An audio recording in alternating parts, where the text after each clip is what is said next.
positif.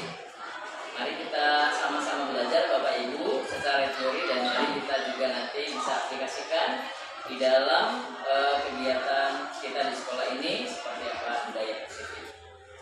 Saya Edison Siahan dan yang akan membawakan materi ini dari awal sampai akhir. Baik, saya akan memulai dari materi pertama.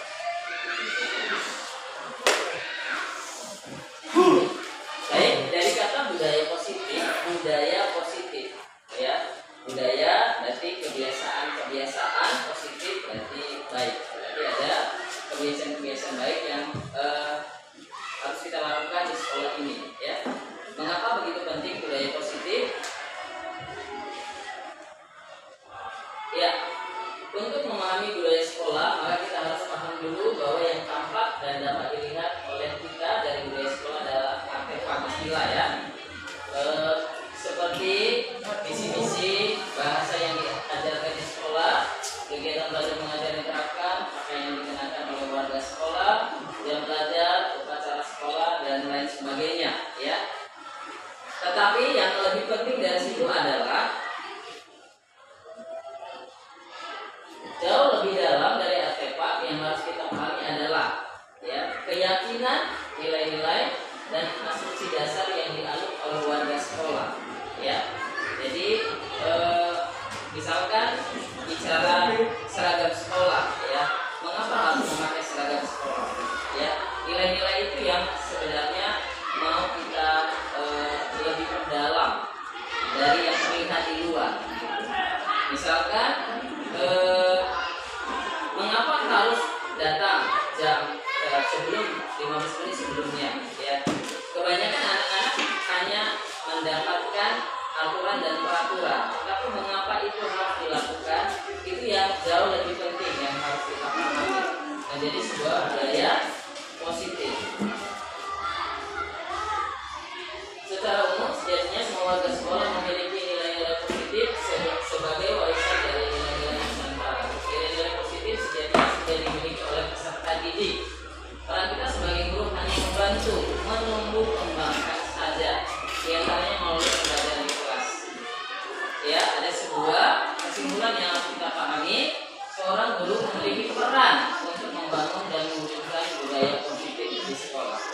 Ya, anak-anak yang datang ke sini itu memiliki banyak latar belakang, ya, yang tentunya kita juga ketika melakukan pendekatan kepada mereka baru kita bisa memahami seperti apa mereka, ya. Dan mungkin ada beberapa hal yang sudah terjadi di sini, ya, ada berbagai permasalahan, tetapi bagaimana kita melakukan pendekatan kepada mereka, karena apa yang terlihat di luar kita perlu mendalami apa sebenarnya, mengapa tindakan anak-anak itu seperti itu, kita perlu pahami lebih dalam. Itu peran kita sebagai guru. Baik, ya, ini secara konsep arti budaya positif. Budaya positif merupakan perwujudan dari nilai-nilai atau keyakinan universal yang diterapkan di sekolah, ya. Budaya positif diawali dengan perubahan paradigma tentang teori kontrol. Selama ini barangkali kita sebagai guru merasa berkewajiban mengontrol, ya, perilaku siswa agar memiliki perilaku sesuai yang guru harapkan, ya. Hari ini kita belajar bagaimana kita memiliki mindset, ya. Selama ini mungkin kita memahami kita lah yang akan sangat berperan untuk merubah perilaku siswa itu. Mungkin konsep kita seperti itu. Tetapi mari kita belajar secara dulu seperti apa. Realita, guru sering memberikan hukuman kepada siswa yang melakukan kesalahan dan memberikan imbalan terhadap perbuatan baik yang dilakukan oleh siswa. Ini yang realita yang sering kita lakukan, ya. Ketika dia salah, kita berikan hukuman, ya. Dan ketika dia melakukan sesuatu yang sangat baik, ya, kita berikan imbalan yang pantas kepada dia. Ya, itu realita yang terjadi, ya. Hukuman dan imbalan atau penghargaan itu belum akan membentuk nilai baik dalam diri siswa tersebut. Ya, mungkin kita agak sulit untuk bisa menerima dan memahami ini. Ya, berdasarkan beberapa penelitian tentang teori kontrol, semua perilaku manusia pasti memiliki tujuan. Jadi, ketika anak itu juga melakukan sebuah kesalahan, pasti dia memiliki tujuan. Makanya tadi bagaimana kita melakukan pendekatan kepada siswa ketika dia melakukan satu permasalahan, ya, pasti ada apa di baliknya, pasti dia ada tujuannya, ya. Begitu pula dengan perilaku siswa, bahkan sebuah kesalahan yang dilakukan siswa pasti memiliki alasan. Alasan tersebut biasa disebut dengan pemenuhan kebutuhan dasar manusia. Ya, mari kita pahami dulu apa itu yang menjadi kebutuhan dasar manusia. Ada 5 kebutuhan dasar manusia. Ya, yang pertama itu adalah kebutuhan akan kasih sayang dan rasa diterima. Ya, ini juga menjadi sebuah kebutuhan siswa kita yang begitu ragam. Ya, berlatar belakang bagaimana kondisi keluarganya, kebutuhan ini pasti ya itu sangat mereka butuhkan. Ya, kemudian yang kedua kesenangan, ya, tindakan-tindakan mereka yang membuat mereka bisa merasa senang, yang pasti yang terkadang itu tidak pantas, ya, atau tidak patut dilakukan. Ya, penguasaan dan kebebasan, ya, dan bertahan hidup. Jadi ada 5 kebutuhan dasar manusia, dan kita juga pahami itu juga dibutuhkan oleh siswa kita, dan kita juga sebagai manusia itu juga menjadi kebutuhan kita. Ya.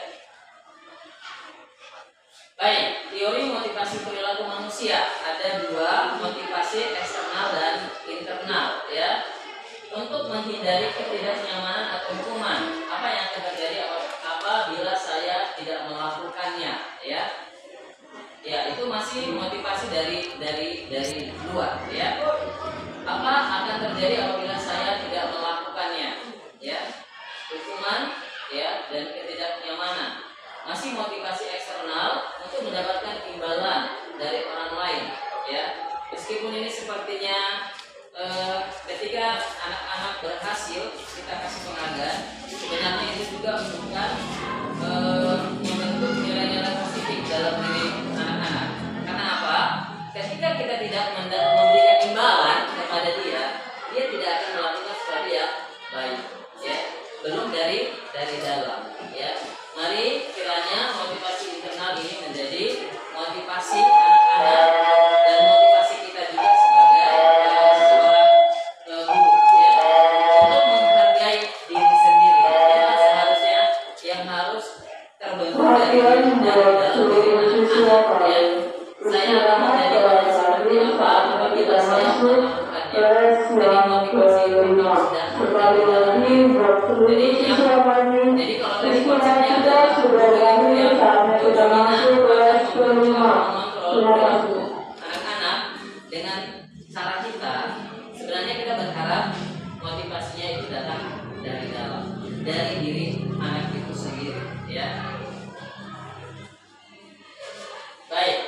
Ya, ini pertanyaan yang mungkin bisa kita renungkan. Ya, hukuman dapat mendisiplinkan anak, benarkah? Ini menjadi perenungan bagi kita. Apakah benarkah hukuman itu, ya, dapat mendisiplinkan anak? Ya, itu menjadi satu perenungan bagi kita, satu pertanyaan bagi kita. Apakah hukuman, ya, kedua, pemberian hukuman dengan hal positif seperti membaca atau membersihkan halaman sekolah dapat meningkatkan disiplin anak. Apakah benar ini? Ya, ini menjadi perenungan juga bagi kita. Memberikan penghargaan dapat meningkatkan motivasi belajar anak. Sepertinya baik. Apakah ini juga, ya, benar kita lakukan? Ya, tadi saya katakan ketika kita memberikan sesuatu, dia tidak akan mengerjakan lagi. Jadi sebenarnya itu juga tidak menjadi pembentukan karakter yang baik. Ya, sepertinya baik, tetapi sebenarnya itu juga tidak membentuk karakter. Ya, apa makna disiplin? Ya, Ya, berasal dari kata bahasa Latin disciplina yang artinya belajar. Makna asal kata dari kata berkonotasi dengan disiplin diri dari murid-murid serta dan praktik.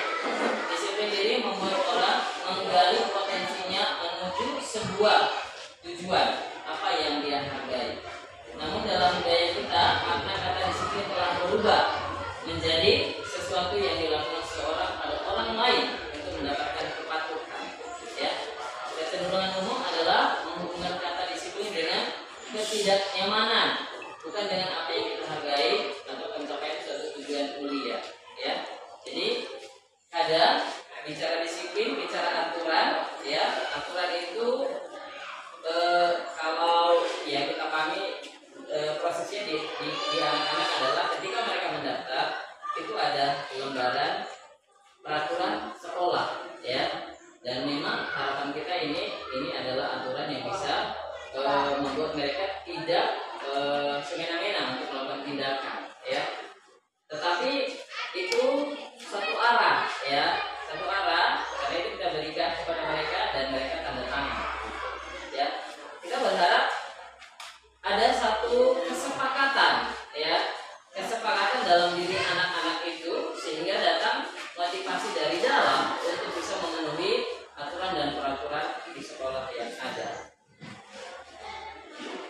Baik, ini ada beberapa perbandingan, ya, ada beberapa penjelasan antara hukuman. Ya, hukuman itu membuat identitas siswa itu gagal, ya.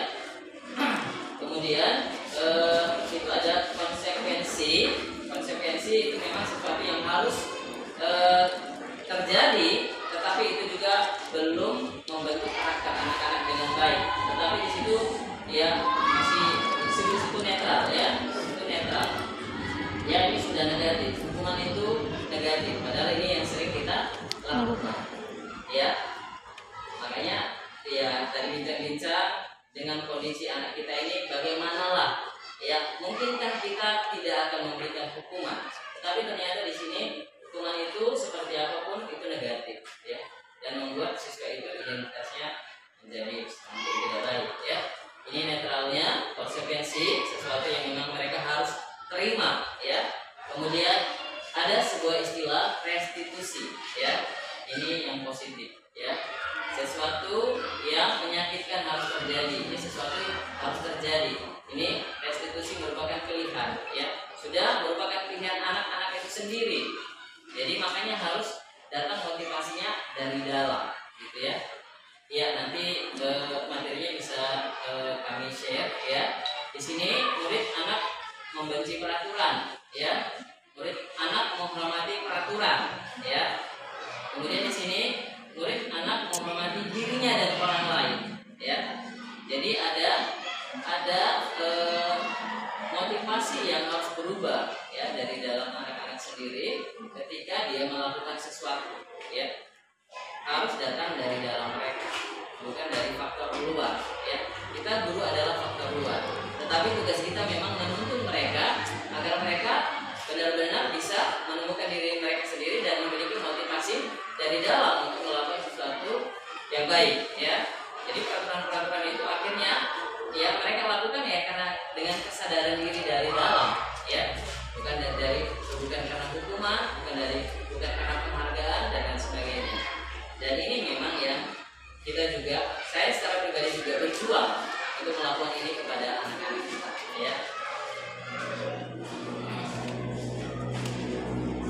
Ya, mari kita tentukan mana hukuman atau konsekuensi, ya.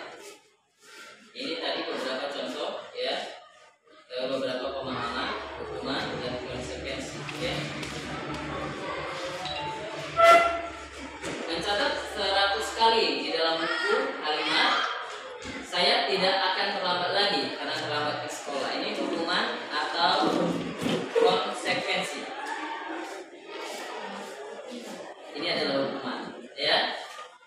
Lari mengelilingi lapangan basket 2 kali karena terlambat hadir. Ini hukuman atau konsekuensi. Hukuman, ya. Murid diminta untuk push up 15 kali karena tidak menggunakan masker ke sekolah. Ya, tugas teman yang telah dicoret-coret. Ini konsekuensi ya. Membersihkan tumpahan air di meja tulis karena tersenggol pada saat belajar. Ya. Konsekuensi, murid tidak disuruh untuk mengenakan sepatu seharian di sekolah karena tidak mengenakan sepatu hitam. Hukuman, ya. Lari mengelilingi lapangan basket 2 kali karena terlambat 10 menit untuk pelajaran PJOK. Ya, PJOK masih ada hubungan ya. Iya, masih ada hubungan. Ada beda dengan yang itu push up ya. Ya, ini karena pelajaran PJOK ya. Ya. Baik. Mari kita praktek Bapak Ibu, tapi harus berpasangan ya. Satu ya, itu ada penjelasannya. Coba ada kertas sedikit, coba tulis sesuatu yang berharga dan genggam itu di tangan ya, tutup. Satu lagi, coba bagaimana dengan cara ibu yang di sebelah membuka kertas yang digenggam itu ya, dan nanti apa yang terjadi?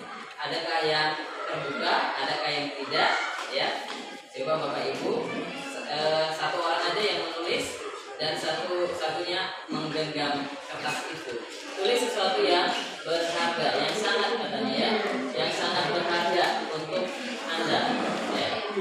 Ya bebas, sesuatu yang berharga. Ya menurut Bapak Ibu apa yang sangat berharga? Kemudian masukkan ke dalam tangan dan genggam.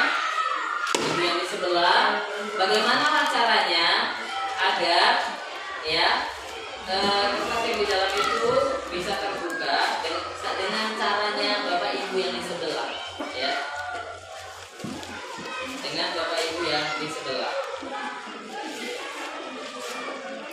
ya, terserah siapa yang memegang. Yang memegang berarti yang menulis lah, karena itu yang berharga bagi ibu yang menulis. Gak mungkin dia yang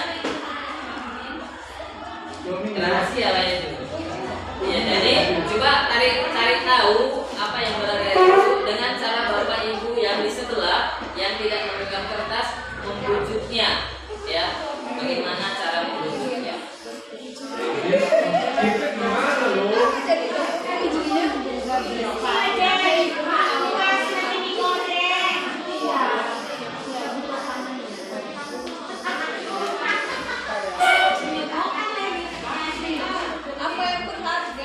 Iya, yang sangat berharga lagi. Iya, sama yang menuliskan. Yang menuliskan itu yang memegang. Iya.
yang terbuka dulu lah ya.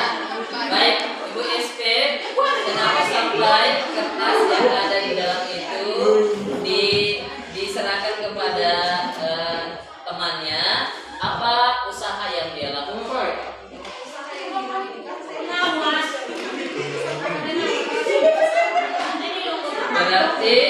Berarti tanda kutip tidak ada komunikasi yang sangat mempengaruhi ibu, sehingga ibu dengan rela hati memberikan, tidak ada. Tanda kutip berarti akan dipaksa ya Bu. Berarti terbuka, iya ancaman ya. Berarti tidak ada komunikasi yang baik ya, yang mempengaruhi ibu agar ibu mau melakukan apa yang diinginkan oleh teman ya. Baik ya. Kemudian yang tidak berhasil dibuka ada beberapa. Siapa lah yang mau? Ya. Ya. Kenapa tidak berhasil ibu kira-kira? Teguh dengan pendirian. Sesuatu yang berharga digenggam erat dan tidak gampang untuk ya. Iya baik ya. Ya, apakah itu isinya? Baik, yang sangat berharga itu apa yang ditulis? Oh, yang bisa ya, ibu.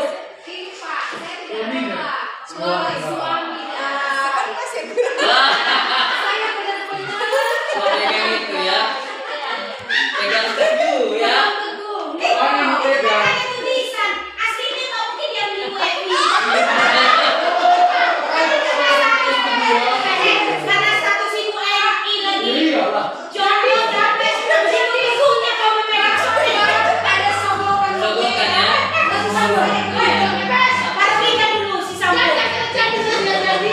Baik, Ibu Reme sama Ibu NP nggak tetap dibuka ya?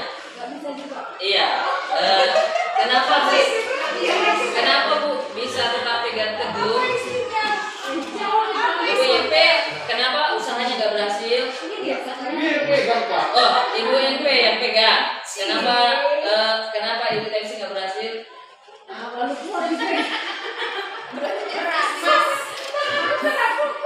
Artinya kesimpulan ibu tidak melihat ukuran badan ya.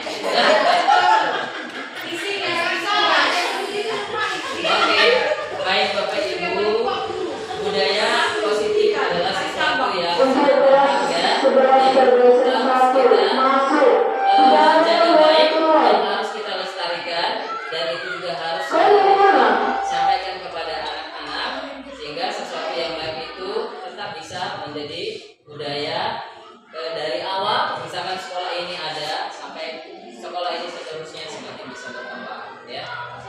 Baik, ya itu sekalian juga peninggalan bagi kita ya. Baik, ini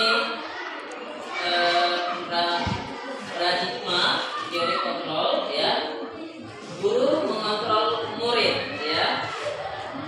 Bahwa kritik dan membuat orang merasa bersalah dapat mematahkan karakter, ini juga agak baik ya. Bahwa orang dewasa memiliki hak untuk memaksa ya, ini juga yang harus paradigma yang harus kita rubah.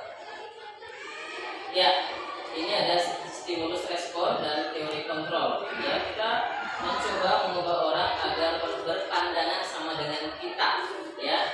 Teori kontrolnya adalah kita berusaha memahami pandangan orang lain tentang dunia ya. Perilaku buruk dilihat sebagai suatu kesalahan ya. Teori kontrolnya adalah semua perilaku memiliki tujuan ya. Orang lain bisa mengontrol saya ya. Teori kontrolnya adalah hanya Anda yang bisa mengontrol diri Anda ya. Saya bisa mengontrol orang lain ya. Teori kontrolnya adalah Anda tidak bisa mengontrol orang lain. Pemaksaan adalah pada saat rujukan gagal ya, tadi itu yang terjadi ya. Teori kontrolnya, mari kolaborasi dan konsensus menciptakan pemikiran baru ya. Nanti ada di segitiga diskusi model berpikir menang kalah ya. Kalau tadi kami bincang sama Ibu James ya, Ibu James 50-50 ya. Model berpikir menang-menang ya. Iya, win-win solution ya. Ya.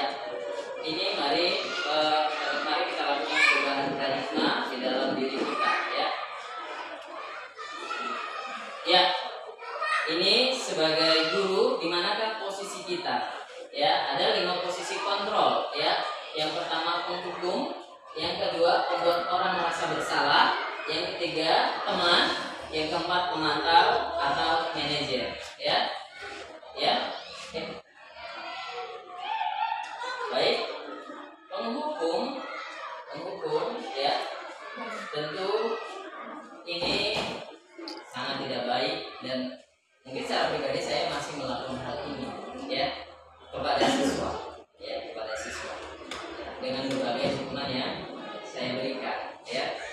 Kemudian membuat merasa bersalah ya, maka kita juga selain menghukum siswa membuat perasaannya merasa bersalah ya.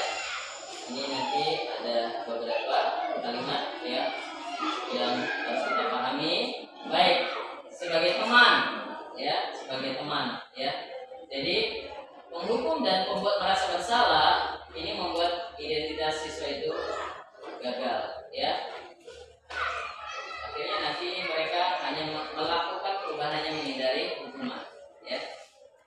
Jadi teman dan pemantau ya, ini identitas berhasil sukses tapi masih dari luar ya, masih dari luar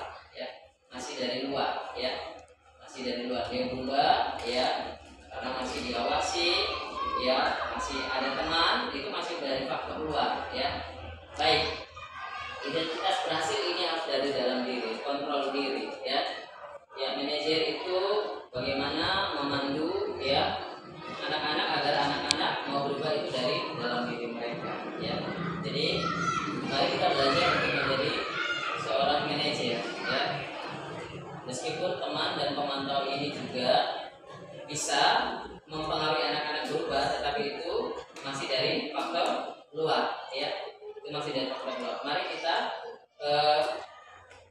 ajak anak-anak ya, tuntun anak-anak agar mereka melakukan perubahan itu karena dari diri mereka sendiri ya. Oke, ini ada 5. Mana sering kita lakukan Bapak Ibu? Masih beragam ya. Apakah manajer dominan? Mana dominan bagi kita? Menghukum, untuk merasa bersalah, menjadi teman, memantau siswa, atau kita sudah menjadi manajer bagi orang lain atau bagi siswa kita sendiri ya.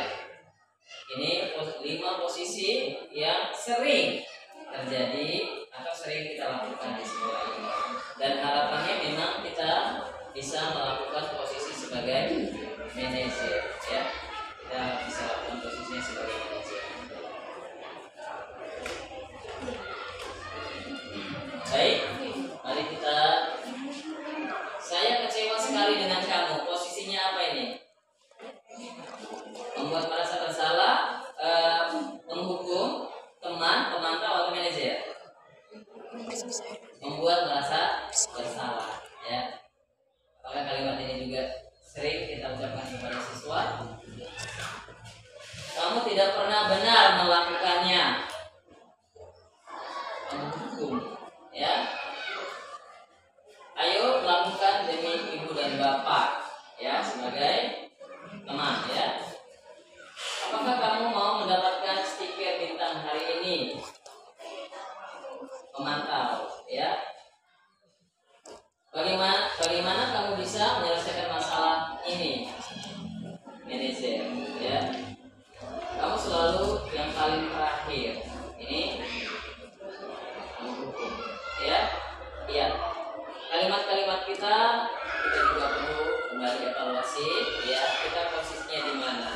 Sebagai penghukum, untuk merasa bersalah, sebagai teman, pemantau, atau seorang manajer ya. Dan harapannya kita bisa menjadi seorang manajer bagi siswa yang kita layani setiap hari di sekolah ini. Baik, Bapak Ibu, materi saya sampai situ ya, akan dilanjutkan oleh Ibu D. Silakan.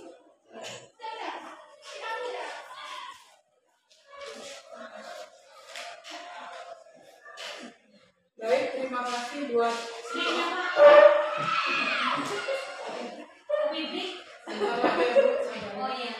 Baik, terima kasih buat kesempatan yang diberikan kepada saya. Saya akan melanjutkan pemaparan dari Bapak Edi Sahat. Materi saya ini mengenai eksplorasi konsep. pembelajaran segitiga restitusi. Restitusi ini merupakan pilihan yang terbaik atau yang bersifat positif. Jadi kita sebagai guru kalau bisa sebaiknya kita menggunakan restitusi ini dalam pembelajaran kita. Apa itu restitusi? Restitusi itu proses menciptakan kondisi bagi murid untuk memperbaiki kesalahan mereka, sehingga mereka bisa kembali pada kelompok mereka dengan karakter yang lebih kuat. Jadi restitusi ini tujuannya membuat siswa itu lebih baik, tapi tidak menciptakan rasa bersalah dalam diri mereka. Jadi membawa karakter yang lebih baik, Pak. Itulah restitusi. Jadi untuk itu kalau kita sebagai guru maunya kita laksanakan lagi dalam pembelajaran kita untuk ke depannya. Kemudian apa itu ciri-ciri restitusi? Yang pertama bukan untuk menebus kesalahan, namun untuk belajar dari kesalahan. Kemudian yang kedua memperbaiki hubungan. Yang ketiga tawaran bukan paksaan. Yang keempat restitusi menuntut untuk melihat ke dalam diri. Yang kelima restitusi mencari kebutuhan dasar yang mendasari tindakan. Yang keenam restitusi diri adalah cara yang paling baik. Yang ketujuh restitusi fokus pada karakter bukan tindakan. Yang kedelapan restitusi fokus pada solusi. Yang kesembilan restitusi mengembalikan murid yang berbuat salah pada kelompoknya. Jadi pada dasarnya tujuan restitusi ini adalah membuat karakter siswa itu lebih baik, tapi bukan membuat dia ke arah yang bersalah, tapi membuat karakternya yang lebih baik, sehingga tujuan akhirnya terciptalah siswa yang mempunyai karakter yang baik. Kemudian inilah kalau tadi ada dipaparkan segitiga restitusi seperti inilah segitiga restitusi itu. Yang pertama ada menstabilkan identitas. Kemudian yang kedua validasi kebutuhan. Yang ketiga menanyakan keyakinan. Jadi ini nanti pilihan yang akan dibuat untuk memperbaiki karakter dari siswa kita. Kemudian yang pertama tadi pilihan kita buat melalui restitusi tadi menstabilkan identitas. Itu contohnya seperti ini. Guru berkata, berbuat salah itu hal yang manusiawi. Tidak ada manusia yang sempurna. Benar kan Bapak Ibu Guru? Ya tidak ada manusia yang sempurna. Sekalipun dia orang yang baik, kita katakan dalam masyarakat tetap dia tidak sempurna. Jadi kata-kata berbuat salah itu hal yang manusiawi. Tidak ada yang manusia yang sempurna, itu benar ya. Jadi kemudian kita pasti bisa menyelesaikan permasalahan ini. Jadi kalau ada satu masalah dalam kelas, misalnya terjadi seperti kemarin hari Senin itu di kelas saya terjadi hilang bukunya. Hilang buku teman si Adel ya, hilang. Nah kita nggak bisa langsung menuduh si Adel langsung menuduh temannya, dia yang mengambil. Kita nggak bisa, itu langsung hukuman kita beri sama dia. Tapi kita cari informasi dulu, kita kumpulkan teman-temannya, kita tanya satu persatu, atau kita cek masing-masing mejanya. Jadi kita selidiki, tidak boleh langsung kita bilang seperti si Adel kemarin ya, nggak boleh kamu ngambil buku saya, tidak boleh. Itu langsung kita hukum dia. Jadi itu bukan menstabilkan identitas, karena setiap anak itu ada identitas dirinya. Tentu anak itu ini identitasnya baik, apalagi kita udah SMK. Kalau kita buat anak itu, kita hukum anak itu, tentu dia merasa malu, apalagi udah punya pacar kan, pasti malu dia, sehingga dia akan besoknya mungkin akan libur lagi, bilang merasa sakit, padahal memang karena malu. Ini dia menstabilkan identitas. Kemudian yang kedua, validasi kebutuhan. Contohnya guru berkata, kamu bisa saja kan melakukan hal yang lebih buruk, tapi kamu tidak melakukannya kan? Kemudian, kamu pasti punya alasan melakukannya. Yang ketiga, apa yang penting bagi kamu? Yang keempat, kamu boleh tetap berusaha menjaga sikap itu, tapi tambahkan sikap yang lain yang baru. Yang kelima, maukah kamu belajar cara lain untuk mendapatkan yang kamu butuhkan tanpa harus memukul? Terusnya, apakah kamu bisa melakukan dengan lebih baik besok lagi? Ini mungkin bisa kita terapkan di kelas kita ya. Untuk siswa kita bisa jika terjadi satu masalah dalam kelas, kita bisa melakukan pertanyaan seperti ini pada murid kita, sehingga mereka tidak merasa bersalah, tidak merasa dizolimi gitu ya, itulah validasi pikiran. Kemudian yang ketiga, menanyakan keyakinan. Contohnya guru berkata, apa nilai yang kita percaya di kelas atau di sekolah kita? Kemudian nilai-nilai universal apa yang telah kita sepakati? Atau kelas yang ideal itu seperti apa? Kamu ingin menjadi anak seperti apa? Nah, jadi kalau untuk menanyakan keyakinan ini, biasanya kalau di kelas saya coba ya menerapkannya sebelum masuk ke materi saya bikin kesepakatan kelas. Contoh, pertama, pada saat pembelajaran tidak ada murid yang berbicara kecuali mau bertanya dengan cara tunjuk tangan. Yang kedua, jika mau bermisi, tunjuk tangan, datang menghadap saya. Ketiga, jika murid tetap ribut, maka saya berikan sanksi. Sanksinya pun itu menerapkan nilai-nilai universal tadi, yaitu kalau kita sekarang lagi booming itu mengenai program belajar Pancasila itu ya. Itu yang saya coba kalau di dalam kelas saya. Nah, kalau Bapak Ibu guru, kira-kira untuk keyakinan kelas apa yang udah selama ini Bapak lakukan, tapi Bapak nggak tahu kalau itu sebenarnya sudah segitiga restitusi. Ada? Apa sadar itu sudah segitiga restitusi? Seperti membuat kesepakatan kelas tadi, tidak ada yang ribut. Jika ribut, berikan hukuman yang melakukan nilai-nilai yang telah kita sepakati ya. Kalau tidak ada kita lanjut. Kemudian intervensi 30 detik. Nah, jadi untuk melakukan segitiga restitusi tadi supaya berjalan dengan baik, nah kita bisa melakukan intervensi 30 detik. Contohnya, apakah kamu bisa berbuat lebih baik? Kita beri waktu murid itu, siswa kita itu, untuk berintervensi atau berdiam diri dulu. Mengayak dulu, kenapa aku lakukan itu? Kelas ke-5 telah berakhir, saatnya kita masuk kelas ke-6. Sekali lagi, kelas ke-5 telah berakhir, kita masuk kelas Mungkin ke-6. kalau di kelas, kita bisa suruh murid itu, kalau dia nakal di kelas, kita suruh dia pejamkan matanya 5 menit. Lalu kamu bayangkan, kamu mau jadi seperti apa nantinya? Kita semua jadi seperti itu. Mungkin bisa. Ya. Jadi dengan memejamkan mata, dia akan melakukan apa? Pemahaman dirinya untuk ke arah lebih baik lagi. Kemudian, apakah wajar membuat kesalahan? Bisakah kita memperbaiki? Ya, setiap anak wajar melakukan kesalahan. Jangan seorang anak. Kita aja selaku guru juga sering melakukan kesalahan, itu wajar. Tapi kita harus berusaha memperbaikinya. Kemudian, kapan kamu siap untuk mulai? Peraturannya apa? Dan sebagainya. Ya, itu seterusnya nanti akan kita share ya di grup. Kemudian, sebelum kita masuk ke refleksi ini, ada mau kita tonton dulu video. Mungkin melalui video pembelajaran ini, Bapak Ibu guru mungkin bisa menerapkannya di kelas. Kami minta waktunya Bapak Ibu. Hebat. Salam guru penggerak. Kembali bersama saya, bernama Walinda Turni, calon guru penggerak angkatan 3 dari SMA Negeri 1 Mataram, Lampung Selatan, Provinsi Lampung.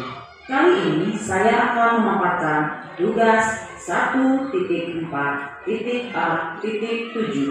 demonstrasi kontekstual budaya positif, praktik segitiga restitusi.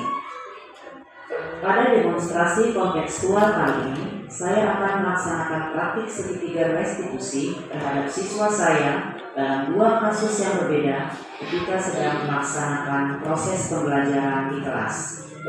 Apa itu restitusi? Menurut dosen dalam bukunya, restitusi adalah proses menciptakan kondisi bagi murid untuk memperbaiki kesalahan mereka sehingga mereka bisa kembali pada kelompok mereka dengan karakter yang lebih kuat. Segitiga restitusi dalam prosesnya meliputi 3 tahap. dan setiap tahapannya berdasarkan pada prinsip penting dari teori kontrol, yaitu tahap pertama, menstabilkan identitas. Teori kontrolnya yaitu kita semua akan melakukan hal terbaik yang bisa kita lakukan. Tahap kedua, validasi tindakan yang salah. Teori kontrolnya yaitu semua perilaku memiliki alasan. Tahap ketiga, menanyakan keyakinan. Teori kontrolnya yaitu kita semua memiliki motivasi internal. Saya akan mempraktikkan segitiga restitusi terhadap dua kasus yang berbeda di kelas yang saya ambil. Kasus pertama, ketika ada salah satu siswa yang berbohong atas hasil pekerjaan kelompoknya. Dia tidak ikut bekerja kelompok, akan tetapi mengatakan kalau dia ikut kerja kelompok. Kasus kedua, ketika ada salah satu siswi yang menyontek saat saya sedang memberikan ulangan harian di kelas. Dalam video berikut, saya akan mempraktikkan segitiga restitusi. Kasus pertama, siswa berbohong. Dan salah di proses pembelajaran yang kita lakukan. Ya, kamu sudah berbohong ketika presentasi tadi, hasil kerja kamu ternyata tidak. Untuk kesalahan hari ini, semua orang pernah melakukannya. Ya, berbohong pasti orang pernah melakukannya. Bukan hanya saya yang berbohong, anak-anak juga pernah berbohong. Jadi alasan tentunya kenapa melakukan hal itu.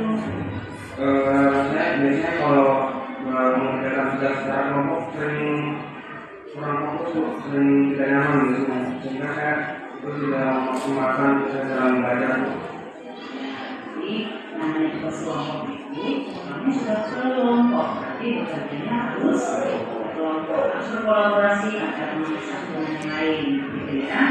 Yang ibu katakan, hasilnya nanti ketika kamu berkolaborasi dengan teman, kamu akan mempunyai jiwa bersamaan, ya, berbagi bersama, hidup bersama, ya kan? Keyakinan kelas apa yang telah kita sepakati yang sudah melanggar? Dalam mengerjakan tugas dengan jujur. Mengerjakan tugas dengan jujur. Jadi kan, kamu punya nggak cita-cita? Ini Cita-citanya jadi apa? dari dokter Kalau untuk mencapai cita-cita itu kita harus belajar. belajar, ya harus jujur, ya kan? Ketika kamu sering berbohong, kamu sudah tidak jujur lagi. Sudah melanggar kesepakatan kelas kita, gitu ya? Kamu harus punya semangat untuk belajar. Sudah punya cita-cita? Ada. Nah, untuk meraih cita-cita itu kamu harus rajin belajar, giat belajar. Jangan pernah malas, kolaborasi dengan teman, bekerja dengan kelompok bersama teman, kamu tidak merasa malas. Semangat, tetap semangat ya, tetap mau belajar. Baik, terima kasih Pak Menteri. Perasaan siswa yang berbohong setelah melakukan praktik segitiga restitusi adalah Assalamualaikum warahmatullahi wabarakatuh. Izin memperkenalkan diri, nama saya Rafiq Santi Laut dari kelas 11 47. Perasaan saya setelah Ibu Purnama melaksanakan praktik segitiga restitusi, saya sangat lega karena ketika Ibu Purnama mengetahui saya berbohong, Ibu Purnama tidak memarahi saya, bahkan dia memberikan nasihat kepada saya. Saya sangat senang sekali. Selanjutnya dari yang bisa saya sampaikan. Assalamualaikum warahmatullahi wabarakatuh. kasus kedua adalah siswi yang menyontek. Baik Kesia, aku panggil sini bertanya kepada kamu kejadian hari ini yang ada di kelas. Kita sedang berbarengan, berusaha bersama dengan teman, kan? Kamu bukan orang yang satu-satunya pernah melakukan kesalahan ini. Semua pernah melakukan kesalahan dengan cara menyontek ini, ya. Tapi menyontek itu bukan hal yang baik. Kamu harus rajin belajar supaya ketika ulangan harian, ketika ulangan semester, di semester kamu bisa mengerjakan tanpa ya. Nah, sekarang ditanya, apa sih ini alasan kamu melakukan hal ini? Karena ini tidak bisa. seperti dengan cara yang tidak jujur, HP tadi ya, HP ya. Sementara kan kita punya kesepakatan luas dari awal kita masuk memang kita dulu sudah dikatakan kesepakatan luas jadi ulama apa?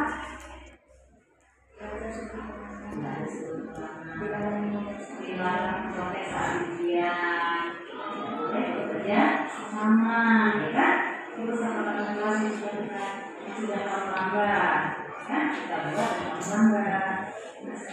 Kamu punya cita-cita nggak? Punya. Jadi apa? Nah, menjadi guru, ya kan? Kalau kita menjadi guru, kita harus berusaha dan belajar, ya kan? Nanti untuk pelajaran apapun ketika ulama usahakan belajar. Supaya kamu bisa menjawab semua pertanyaan, kamu bisa mengerjakan dengan baik, tidak perlu lupa. Oke, tadi seperti yang tadi ya, ya. Jadi kamu bisa berubah, bisa terus. Ibu berharap saya pasti bisa berubah, bisa mengikuti kesempatan kelas dengan baik. Ya, silakan masuk kelas kembali. Perasaan siswi yang menonton setelah melakukan praktik segitiga restitusi adalah